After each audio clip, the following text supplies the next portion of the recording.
그런 경험이 있지 않습니까? 누군가를 위해서 좋은 의도를 가지고 그 사람을 위해서 좋은 일을 하려고 그랬는데 오히려 상대방이 내 의도를 곡해하고 나를 더욱더 악하게 대한 그런 적이 있지 않습니까? 그럴 때 우리의 마음속에 어떤 마음이 들게 됩니까? 야, 이렇게 오해를 사느니 차라리 오지랖 떨지 말고 내 일에나 집중하며 살아야 되겠다. 이런 생각이 들 때가 있죠.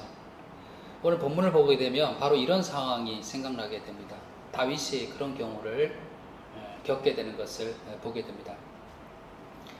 암몬이라고 하는 나라에 암몬 왕이 죽었습니다. 암몬 왕이 죽었는데 이 다윗은 그 죽은 암몬 왕에게 은혜를 입은 적이 있어요. 그래서 늘 감사하는 마음을 가지고 있었는데 이 암몬 왕이 죽었으니 어떻게 하겠어요? 그의 죽음을 애도하면서 신하들을 보내서 조문을 하려고 했습니다. 근데 죽은 그 암몬 왕의 아들인 한운이 대신하여서 왕에 올라 있었는데 다윗이 보낸 이 조문객들을 정말 순수한 마음으로 이 조문객들을 보내어서 그 죽음에 대해서 애도하려고 했는데 이 암몬 왕의 한운은 다윗의 신하들을 아주 모욕하게 되었습니다. 모욕과 수치를 주게 됩니다. 어떤 모욕과 수치를 주게 됐냐면 다윗이 보낸 신하들 그들의 수염을 절반을 깎았습니다. 아마 상상건대 절반을 깎았다 그러면 뭐 이렇게 깎을 수도 있지만은 세로로 깎지 않았을까? 그게 더 수치를 주지 않았을까? 그렇게 생각해요. 상상을 해보세요. 수염이 있는데 그것을 절반을 깎았습니다. 그리고 그들의 옷을 엉덩이 윗부분까지 잘라서 맨살이 드러나겠습니다. 엉덩이 윗부분까지 잘라서 맨살이 드러났습니다. 생각해 보시면 알겠지만 이 고대 사회에서 수염은 품위와 또 어른됨과 남자다움의 상징이었을 것 아니에요? 그런데 이 수염을 절반이나 깎였으니 얼마나 그 품위를 짓밟는 그런 치욕이 되었겠습니까?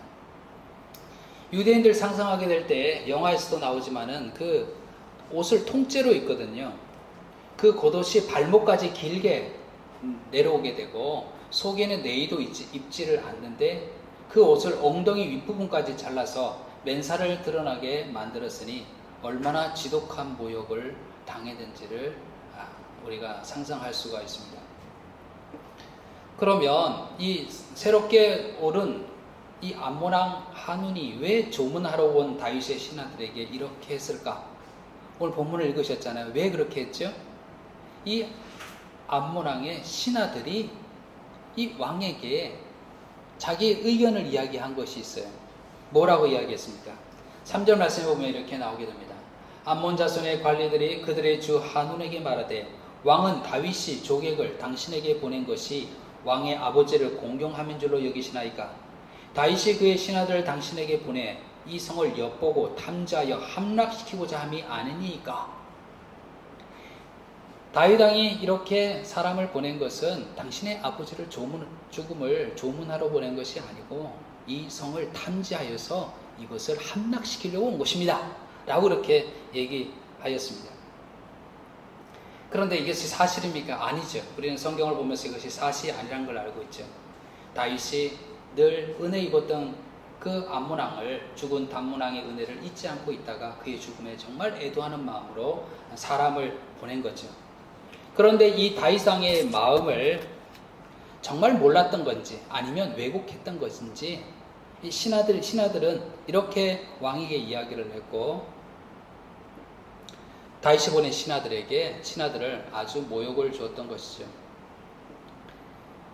이렇게 잘못된 건의를 한 관리들에 대해서도 괘씸하다는 생각 들고 뭔가 화가 나는 그런 기분 나쁜 그런 마음들이 들지만은 또 어떻습니까? 이에 못지않게 이 사람의 말을 들은 한운이 이 왕이 그것을 잘 판단해야 될 텐데 그 말을 듣자마자 화를 내면서 그렇게 모욕을 주도록 명령한 것을 보니까 어쩜 이렇게 멍청할까? 어쩌면 이렇게 어리석을까? 이런 생각이 들잖아요. 이런 어리석은 이 한운의 모습을 보면서 자연스럽게 우리의 모습을 생각하게 되죠. 성경 말씀은 우리들에게 주시는 그런 교훈들이 있잖아요. 말씀을 보면서 이 한눈의 어리석은 모습을 보면서 우리가 이 땅을 살아가는 그리스도인된 우리들이 어떻게 살아야 될지, 어떻게 이런 무지 속에서 어리석은 일을 범하지 않을지에 대해서 생각하게 됩니다. 무엇을 깨닫게 됩니까?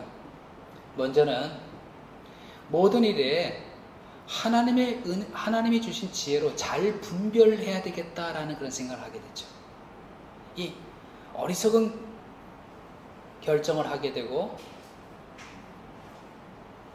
그 다윗의 신하에게 모욕을 줬던 이 하늘을 보면서 우리도 이 세상을 살면서 어리석은 결정을 할 수 있다 이거죠. 참 잘 분별하지 못할 수 있다 이거죠. 다시 한번 우리들에게 경각심을 일깨우게 되죠. 뭡니까?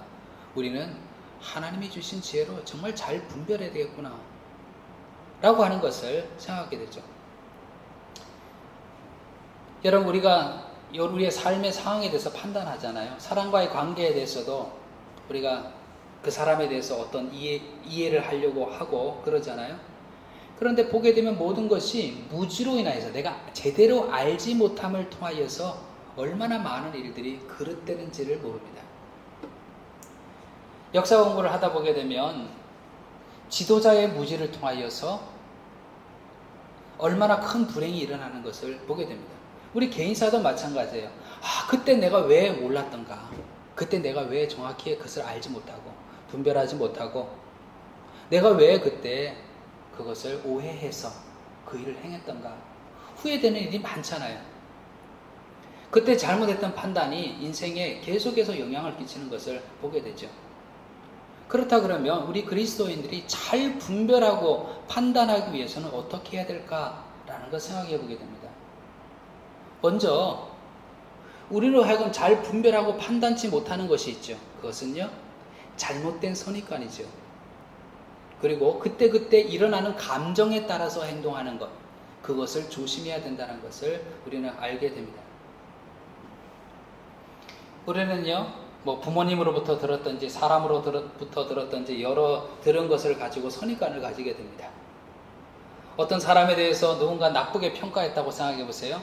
나는 그냥 흘러보내는 줄 알았는데 그 사람을 보게 되면 그 사람에 대해서 평가했던 그의 말이 생각나면서 뭔가 그 사람을 처음 만났음에도 불구하고 선입관을 가지게 되죠. 그 사람이 하는 행동을 약간 부정적으로 평가를 하게 되는 그런 것들이 있을 수가 있게 되죠. 이렇게 가지는 선입관에 우리가 휘둘리기 쉽다라고 하는 사실을 아는 것이 중요하죠. 이런 취약함을 알고 잘 분별하도록 그렇게 해야 되는 거죠. 최대한 우리가 선입관을 가지고 사람을 본다든가 상황을 판단하려고 하는 것에 대해서 조심해야 되죠. 또 감정에 휘둘리는 것을 조심해야 됩니다. 그 사사 중에 입다라고 하는 사사가 있어요. 입다라고 하는 사사가 이제 그 암몬 이 족속과 싸우러 나가면서 마음속에 막 할 수 있다라고 하는 생각, 이 마음이, 이 감정이 막 충만했어요. 그러면서 부하들에게 이야기하기를 이 전쟁에 나가서 우리는 승리할 것이다 라고 선언하면서 하나님을 향해서는 그렇게 얘기합니다. 하나님, 제가 이 전쟁에서 승리하고 돌아오게 될 때에 저희 집에서 나오는 저를 처음으로 맞이하는 것이 누구든지 무엇이든지 하나님께 번제물로 드리겠습니다. 제물로 드리겠습니다. 그런 거예요. 전쟁에서 승리했어요. 집에 와서 봤더니 처음으로 나온 누가 나왔습니까? 강아지가 나왔으면 좋았을 텐데, 뭔가 소가 이렇게 나왔으면 좋았을 텐데 누가 나옵니까? 딸이 나왔어요. 입다의 딸이 나온 거예요. 그래서 입다의 딸을 하나님께 드리게 된 거예요. 물론 이것이 정말 그 입다의 딸을 제물로 드렸느냐, 죽여서 제물로 드렸느냐, 아니면 그로 하여금 정말 하나님을 바라보고 지낼 수 있도록 그렇게 한적한 곳에 그렇게 있게 하였느냐, 그런 해석에는 해석을 하는 데는 여러 사람들의 의견이 분분하지만은, 그러나 뭡니까? 그때의 감정에 의하여서 그렇게 했던 일이 이런 불행한 일을 가져오게 된 것이죠. 감정에 휘둘리지 않는 것. 오늘 한운도 그랬잖아요. 신하들이 이야기하기를 다윗의 저 신하들이 왜 온 줄 아십니까? 정말 당신의 아버지의 죽음을 애도하러 다윗이 보낸 줄로 아십니까? 이 땅을 잘 탐지해서 이 성을 함락시키려고 온 것입니다 라고 하는 말에 곰곰이 생각하기는커녕 뭐예요? 마음의 감정이 일어나서 분노하는 마음이 일어나서 당장 그들에게 이렇게 행하라 라고 하고 모욕을 주게 된 거죠. 우리는 감정의 동물이죠. 감정의 존재죠. 그러나 이것이 깊은 생각 없이 감정에 휘둘리게 될 때에 분별하지 못하는 거죠. 감정 때문에 내가 섣불리 행동했다가 나중에 후회되는 경우가 얼마나 많습니까? 또 우리가 하나님의 지혜로 잘 분별하기 위하여서는 우리의 지적인 능력 있죠. 이성적으로 잘 판단할 힘을 키워야 됩니다. 사람들과 이야기하다 보게 되면 어떤 성도들은 이렇게 얘기하는 분이 있을 수가 있어요. 많이 아는 게 뭐가 중요합니까? 믿는 게 중요하죠. 믿음으로 해야죠. 이것저것 생각하지 않고 믿음으로 해야죠. 이렇게 얘기하시는 분을 보게 되고 또 그런 사람이 어머 저분 정말 믿음이 있구나. 대단하다. 이렇게 생각할 수가 있습니다. 그런데 생각해 보십시오. 우리가 생각하는 지적인 능력은 누가 주신 겁니까? 우리로 하여금 지적인 능력을 쌓도록 그 지력을 가지고 그 지식을 축적해 나갈 수 있는 능력은 누가 주신 겁니까? 하나님이 주신 것 아닙니까?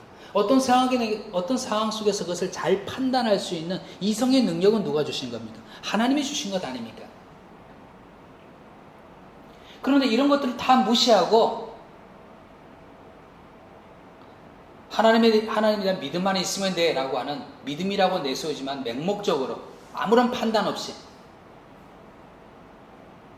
그렇게 행함으로 더 불행한 일을 겪게 되는 그런 경우들이 있는 것을 보게 됩니다.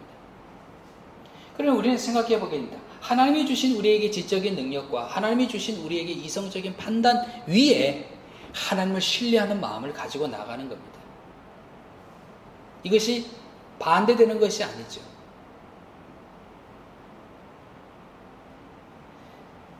하나님이 이 세상을 창조하시고 아담에게 말씀을 보니까 아담에게 그 모든 존재들의 이름을 지으라고 한 창세기에 보게 되면 이름을 짓게 하였습니다. 그러면 하나님은 아담에게 어떤 능력을 주신 것입니까? 어떤 물건을 보고 잘 생각해서 그 특성을 보고 그 이름을 짓게 하신 거예요. 어떤 능력을 주셨습니까? 지적인 능력을 주셨죠. 그리고 잘 생각해서 판단해서 어떤 이름이 어울린지를 짓게 하신 것이죠. 그런 존재로 하나님 우리를 지으신 거죠. 이렇게 얘기할 수 있습니다. 여호수아를 보게 되면 하나님께서 믿음으로 외쳤을 때 태양이 멈추지 않습니까? 이런 일들이 일어나지 않습니까? 물론 그렇죠. 하나님이 이렇게 일해 가실 수 있죠. 그러나 생각해 보시죠. 이 태양이 동에서부터 떠서 서로 지는 이 자연의 법칙을 통해서 매일매일 이 일어나는 일상의 기적을 우리는 보고 있는 거예요. 자연의 법칙 속에서 나타나는 하나님의 그 손길들을 볼 수 있어야 되는 거죠. 그러니 상황을 잘 판단하기 위해서는 잘 분별하기 위해서 우리는요 역사적으로, 사회적으로, 문화적으로, 경제적으로 지적 능력을 키워가야 됩니다. 하나님이 이 세상에 누구보다도 지혜롭게 하셨던 사람이 누굽니까? 솔로몬이었잖아요. 솔로몬에게 지혜를 주었습니다. 솔로몬이 보게 되면 잘했던 부분이 뭡니까? 다른 주변에 있는 모든 열방들과 정치, 외교 이거를 잘 했습니다. 근데 정치, 외교를 해나가게 될 때 하나님이 주신 지혜는요 그때마다 직통 계시로서 하나님께 너 조약을 맺을 때 이렇게 해라, 조문은 이렇게 만들어라 이렇게 하셨을까요? 아니죠. 하나님께서 솔로몬에게 주신 지혜는 뭐냐면 그로 하여금 지적 능력이 또 판단할 수 있는 능력이 더욱더 성장하게 하셔서 이것을 잘 외교를 할 수 있도록 그렇게 하신 것이죠. 얼마 전에 TV를 통해서 어떤 강의를 듣는데 태국의 역사에 대한 강의를 들었어요. 듣는데 이 동남아 지역의 대부분 나라들이 식민지의 경험이 있잖아요. 제국주의의 침략을 받아서 그들의 식민지로 살게 되죠.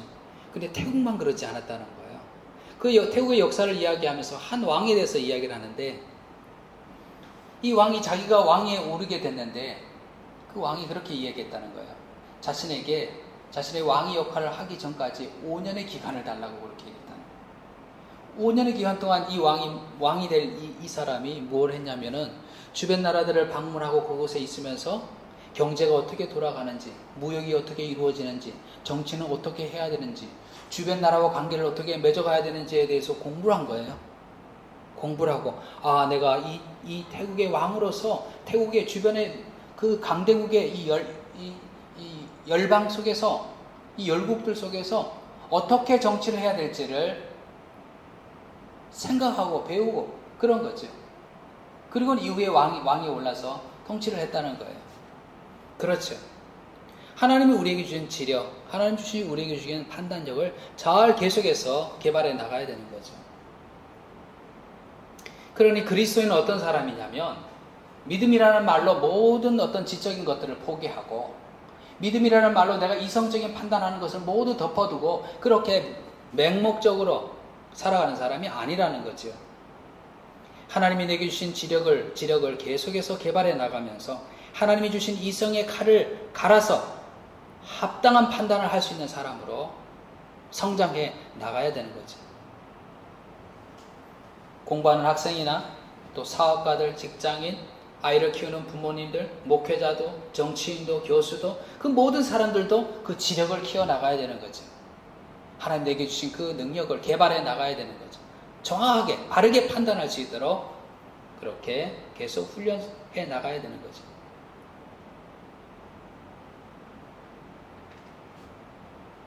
그러면서도 잊지 않아야 될 것이 있습니다. 그것은요, 하나님께로부터 오는 지혜 속에서 분별된다는 사실을 우리는 잊지 말아야 됩니다. 만약에 하나님 없이 내가 가지고 있는 지력, 내가 가지고 있는 판단, 하나님 없이 내가 지력이 높아지고 내가 어떤 판단을 하는 이것이 있다 그러면, 나의 창조주 하나님의 뜻을 벗어난다면 어떻게 되겠습니까? 그 길에서 벗어나는 거죠. 우리에게 복을 주시고 우리에게 행복하게 살기를 원하시는 그 하나님의 그 뜻에서 벗어나게 되면 결국 본인은 똑똑하다고 해서 판단하는 모든 것들이 길을 벗어나게 되는 거죠. 날카로운 칼이 있잖아요.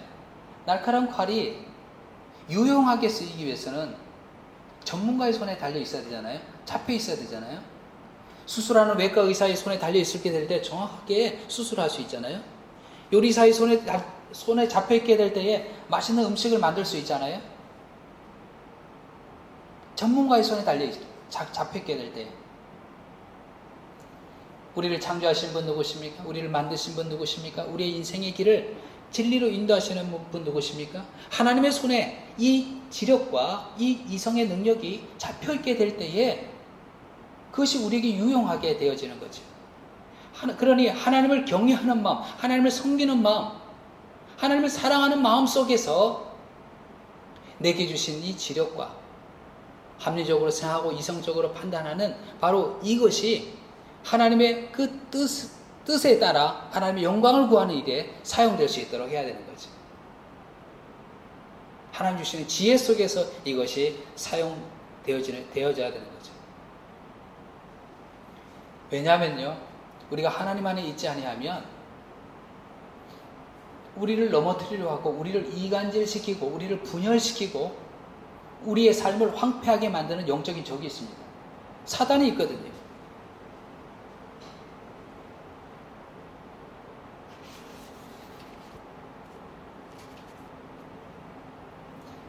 하나님 주시는 지혜 속에서 분별돼야 됩니다. 우리가 하나님께 예배하지 않습니까? 하나님 예배하는 가운데 우리는요, 하나님 앞에서 하나님의 피조물임을 고백하며 우리가 하나님 없이 살 수 없습니다라는 그런 겸손한 마음을 가지게 되죠. 또 하나님의 말씀을 듣는 가운데 하나님의 말씀에 따라 순종해 나가고자 하는 그런 마음을 가지고 내가 어떻게 걸어야 될지 그 길을 보게 되고 그 길을 따라서 살아가게 되잖아요. 내가 하나님께 기도하는 가운데 이 길을 따라 살아가는 가운데 내가 낙심치 아니하고 포기하지 아니하고 그런 난간 속에서도 헤쳐나갈 수 있는 힘을 기도를 통해서 가지게 되잖아요. 이렇게 하나님 안에서 가지는 지혜 속에서 우리에게 주시는 지력과 우리에게 주시는 그런 판단력을 잘 성장시켜서 바르게 판단해 나가야 되는 것이죠. 성경이 이렇게 얘기하고 있습니다. 하나님은 그가 기뻐하시는 자에게 지혜와 지식과 희락을 주나니. 누구에게요? 하나님께서 기뻐하는 자에게 무엇을 주신다고요? 지혜와 지식과 희락을 주신대요. 우리 눈을 밝히시는 거죠. 다니엘 있잖아요. 다니엘, 우리는 보게 되면 다니엘이 정말 그 영문 이름으로 다니엘을 쓰는 사람 많잖아요. 데니엘을 쓰는 사람 많잖아요. 왜 데니엘을 씁니까? 뭔가 다니엘 그러면 어떤 이미지가 떠올라요? 뭔가 용모도 준수할 것 같고, 또 뭐요? 키도 클 것 같고, 또 뭐요? 똑똑할 것 같고, 능력 있을 것 같고, 막 그런 생각이 막 들잖아요. 실제로 다니엘은 그렇던 사람이죠. 그런 다니엘을 향해서 다니엘이 어떻게 이런 지혜를 가지게 됐는지를 성경은 이야기하기를, 하나님이 이 소년에게 학문을 주시고 모든 서적들을 깨닫게 하시고 지혜를 주셨으니 다니엘은 또 모든 환상과 꿈을 깨달아 알더라. 누가 주셨다고요? 하나님께서 주셨다. 그러니까 하나님을 잘 섬기고 하나님을 사랑하고 경외하며 예배하고 그 말씀에 순종하고 하나님의 도우심을 구하며 기도하며 그렇게 나아가는 가운데 하나님이 주시는 그 지혜를 우리들에게 주시는 것입니다. 이상에서 오늘의 본문을 통해서 무엇을 깨닫는다 그랬습니까? 아, 잘 분별해야 되는구나. 우리에게 주신 그런 능력을 통해서 잘 개발해 가는 가운데 또 그 능력의 기초는 하나님을 경외하는데 하나님께서 온 지혜 속에 있구나. 그것을 깨닫고 잘 분별하여서 행할 수 있는 그런 우리가 되기를 바랍니다. 두 번째로 오늘 본문을 통해서 깨닫는 것은요, 이 세상은 내가 선한 행위를 할지라도 외면받을 수 있다라고 하는 것을 깨닫게 되죠. 알게 되죠. 우리 이미 경험하는 바잖아요. 내가 선한 의도를 가지고 선한 행위를 가지고 노력한다 하더라도 이것이 왜곡되어지고 외면받을 수 있다라고 하는 것. 선을 행했는데 악으로 상대방이 나를 갚는, 세상이 악으로 나에게 갚아주는 그런 일이 있을 수 있다라고 하는 것. 그것을 우리로 하여금 알게 하죠. 다윗의 선한 의도와는 관계없이 그의 진의가 왜곡되어지고 수치를 당하게 됐잖아요. 그와 똑같이 말입니다. 이 세상 속에서 우리가 선한 일을 하려고 하나 그런 수치를 당할 수가 있다라고 하는 거죠.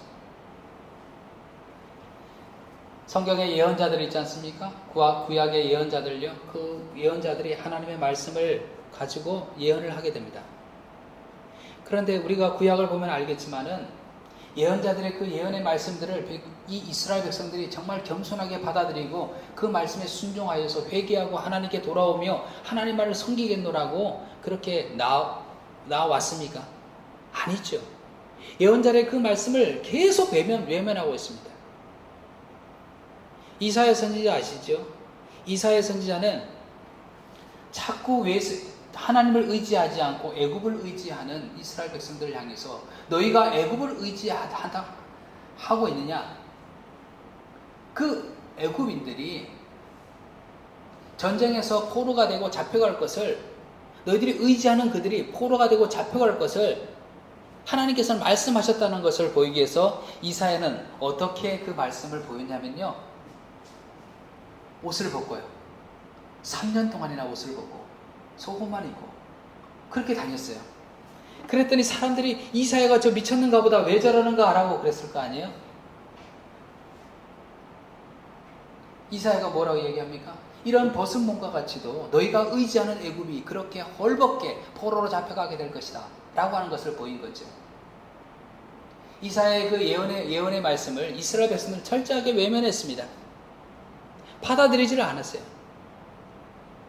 예레미야 마찬가지죠. 눈물의 선지자 예레미야, 하나님을 섬기지 아니하고 우상을 섬기며 공의를 행치 않던 그런 이스라엘의 멸망될 그날을 예언했던 이 예레미야 이 절절한 절규에 이스라엘 백성이 돌아왔습니다. 그것을 받아들이게 됩니다. 아닙니다. 철저하게 외면합니다. 오히려 심지어 나중에는요, 예레미야를 구덩이에 빠뜨려서 죽이려고 하기까지 하는 거예요. 외면당하고 있습니다. 마찬가지로 우리가 그리스도인으로서 선한 의도를 가지고 시작했던 것들이 우리에게 힘들게 되는 일로 다가올 때가 있습니다. 왜 우리의 선한 의도가 받아들이지 못하고 나의 이 선한 마음을 그들이 선하게 갚지 않을까 우리는 생각하게 되죠. 그런데 우리는 세상이 그렇다는 것을 알아야 됩니다. 아까도 말씀드린 것처럼 사단의 활동이 있어요. 자꾸 우리 사이에 다툼과 이간을 일으키는 이간질하는 그런 사단이 있어요. 다윗을 계속해서 미워하고 시기했던 사울왕이 있잖아요. 이 사울왕에 대해서 성경은 뭐라고 얘기하고 있습니까? 그가 언제부턴가 하나님의 신이 떠나가고 무엇에 시달렸다고 그랬어요? 악신에 시달렸어요. 악신에 시달리면서 그는요, 그의 마음속에 이 다윗을 미워하고 시기하는 마음을 계속 가지고 있습니다. 영적인 적이 계속 우리로 하여금 분열을 하게 하고 이간질 시키면서 미워하게 하고 질투하게 하고 한다는 것을 알아야 되죠. 신약의 사도행전에 보게 되면 아나니아와 삽비라가 하나님 나라 위해서 복음을 위해서 이렇게 써주십시오라고 땅을 팔아서 그 땅을 하나님께 드렸는데 팔고 나니 아까운 생각이 들어서 절반만을 드리게 되죠. 그럴 때 베드로가 이야기했죠. 베드로가 이르되 아나니아야 어찌하여 사탄이 내 마음에 가득하여 내가 성령을 속이고 땅값 얼마를 감췄느냐. 우리의 마음속에 들어와서 우리로 하여금 분열하게 하고 이간질시키고 내 욕심에 사로잡히게 하고 탐욕을 가지게 하고 이렇게 하는 그런 존재가 있다는 것을 생각해야 되는 거죠. 우리의 연약함이 또 있습니다. 우리 마음속에 죄된 본성이 있거든요. 바울이 이야기하기를 바울이 자기의 마음을 보니까 이런 마음이 있는 거예요. 성령을 따라서 행하고자 하는 그런 마음도 있고 또 마음 한편에는 뭐예요? 그냥 죄가 있어서 그 죄에 따라서 죄의 본성에 따라서 살아가고자 하는 마음이 두 가지 마음이 같이 있는 것을 보는 거예요. 그러면서 나는 공고한 자로다. 이 악한 몸에서 누가 나를 건져내겠느냐 라고 그렇게 한탄을 했거든요. 죄의 본성이 있게 되는 거죠. 그러나 여러분, 우리가 사람 때문에 속상할 수가 있잖아요. 그럴 때마다 이런 생각을 해보게 되는 겁니다. 우리 모든 죄의 본성을 가진 우리들이 다 은혜가 필요한 존재구나. 그래서 예수님께서는 오셨고 예수님 안에서 우리를 받아주셨구나. 모두가 예수님의 은혜가 필요하구나. 만약에 예수님의 은혜를 생각하지 않는다면 어떤 생각을 하겠어요? 이런 나쁜 사람이 있나? 어떻게 저렇게 할 수 있지? 사람 때문에 상처받고 그러는 거죠. 그런데 우리 모두에게 가지고 있는 이 악한 죄의 본성들이 있는데 그런 걸 생각하게 될 때 그런 우리의 죄의 본성들 때문에 예수님께서 오셨구나. 새로운 구원의 길을 여시고 예수님께서 오셨구나. 우리 모두는 예수님의 은혜가 필요하구나. 그러는 거죠. 그러니 누가 악한 일을 했다고 그래서 악한 일을 하게 될 때도 그래 우리 모두는 예수님의 은혜가 필요하구나. 그렇게 생각하게 되는 거죠.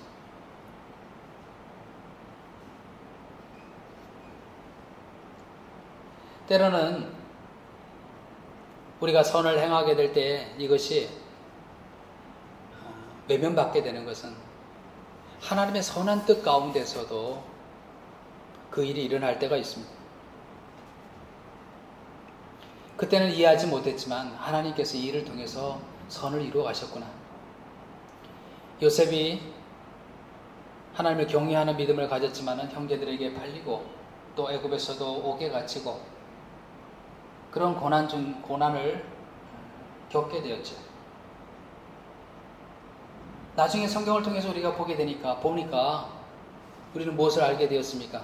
하나님의 뜻 가운데서 이 가뭄 가운데 있는 애굽뿐만 아니라 주변에 있는 모든 나라들을 구원하기 위하여서, 또한 야곱의 자손들이 애굽에서 번성케 하기 위하여서 하나님께서 이런 뜻 가운데서 행하셨구나라고 하는 것을 우리는 성경을 통해서 보게 됩니다. 예수님의 경우도 마찬가지잖아요. 사람들이 예수님을 십자가에 못 박혀 죽인 이 일이 왜 하나님의 아들을 십자가에 못 박혀 죽이셨는가 라고 생각을 할지 모르겠으나, 그러나 이 일을 통해서 하나님은 어떤 일을 하신 것입니까?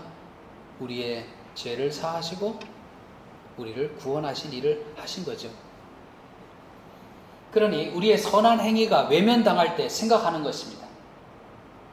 하나님의 뜻이 있으리라 라고 하는 것을 생각하는 거죠. 아브라함이 하나님의 명령을 받게 됐잖아요. 하나님의 은혜 가운데 받은 이 이삭을 바치라고 하는 명령을 받게 됐잖아요. 이 이삭을 데리고 이삭을 제물로 바치려고 가고 있죠. 아들이 묻게 되죠. 아버지, 제물은 어디 있습니까? 묻습니다. 아브라함이 뭐라고 얘기합니까? 하나님께서 준비하시리라, 준비하실 것이다, 이렇게 얘기합니다. 어떻게 될지 알지 못하죠. 하나님께 정말 이 아이를 죽이려는가? 정말 이 아이를 죽여서 바치라고 하는 것인가? 마음에 번민이 있죠. 그런 가운데서도 아브라함은 얘기합니다. 하나님께서 준비하시리라. 우리도 우리의 삶 속에서 그렇게 고백하는 겁니다. 하나님의 뜻이 있으리라. 그 하나님의 뜻을 계속해서 붙잡고 있는 가운데 우리가 낙심치 않는 거죠. 그러니 이 세상 가운데 우리가 선한 행위를 하면서도 이것이 외면받을 수 있다라고 하는 그 현실, 그 사실에 대해서 우리는 알고서도 행해가는 거죠. 또 오늘 본문을 통해서 다시 계속해서 재차 깨닫는 것은 선을 행함에 낙심치 말고 포기하지 말아야 된다라고 하는 것을 깨닫게 됩니다. 성경은 계속해서 이 얘기를 하고 있습니다. 너희가 낙심치 말고 포기하지 말라. 의인은 고난이 많으나 여호와께서 그의 모든 고난에서 건지시는도다. 의인이 고난이 있대요. 선한 행위가 외면받을 수 있다고 말씀했잖아요. 의인이 고난이 있대요. 그런데 여호와께서 그의 모든 고난에서 건지시는도다. 건지실 것이다. 우리가 선을 행하되 낙심하지 말지니 포기하지 아니하면 때가 이름에 거두리라. 선을 행하되 무엇하지 말라고요?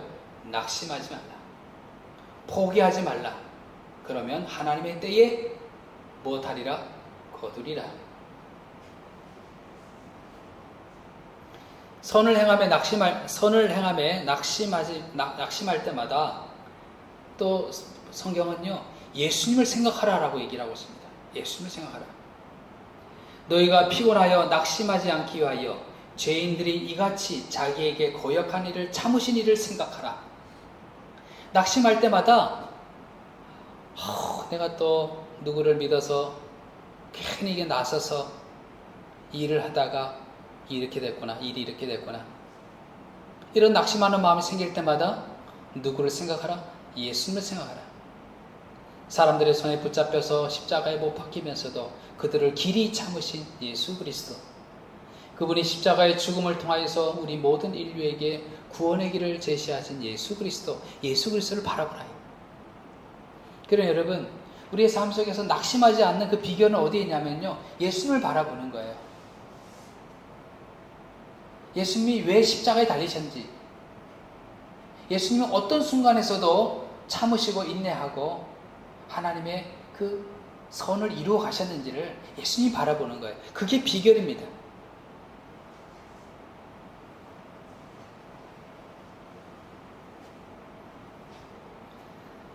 사람에게 이야기하고 신사한탄하고 또 다른 것으로 내 마음을 채워보려고 하지만은 임시방편입니다.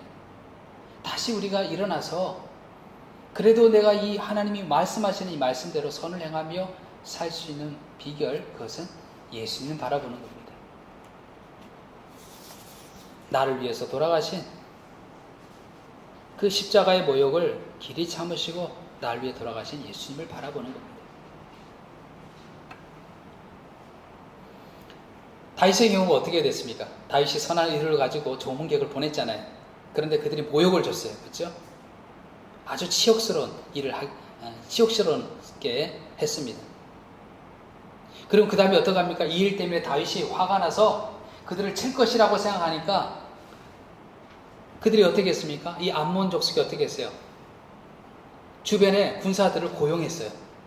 주변에 연합군을 만든 거예요. 전쟁을 하게 됐죠.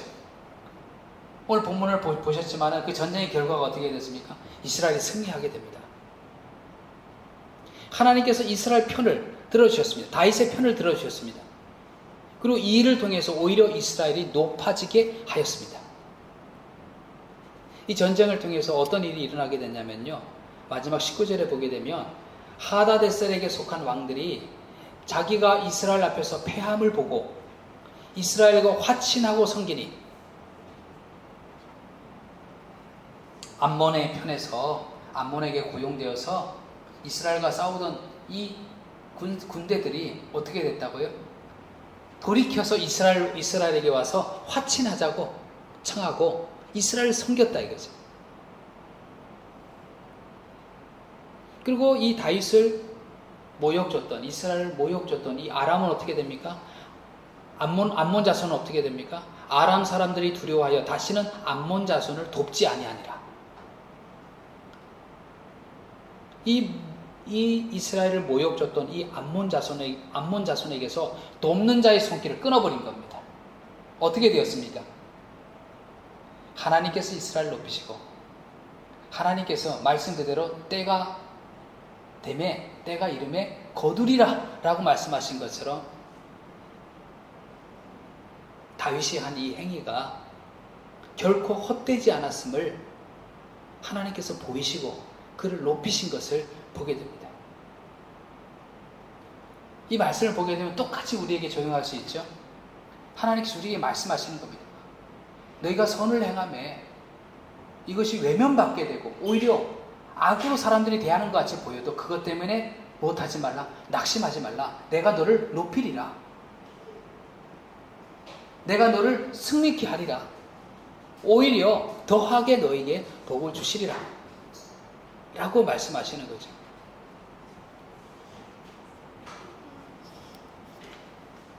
에베소 2장 10절 말씀에 이렇게 얘기하고 있습니다. 우리는 그가 만드신 바라 그리스도 예수 안에서 선한 일을 위하여 지으심을 받은 자니 이 일은 하나님이 전에 예비하사 우리로 그 가운데서 행하게 하려 하십니다. 우리는 예수님 안에서 선한 일을 위해서 지으심을 받은 자래요. 우리의 존재의 의미죠. 존재의 목적이죠. 그런데 이 선한 행위를 할 때 외면당할 때가 있죠.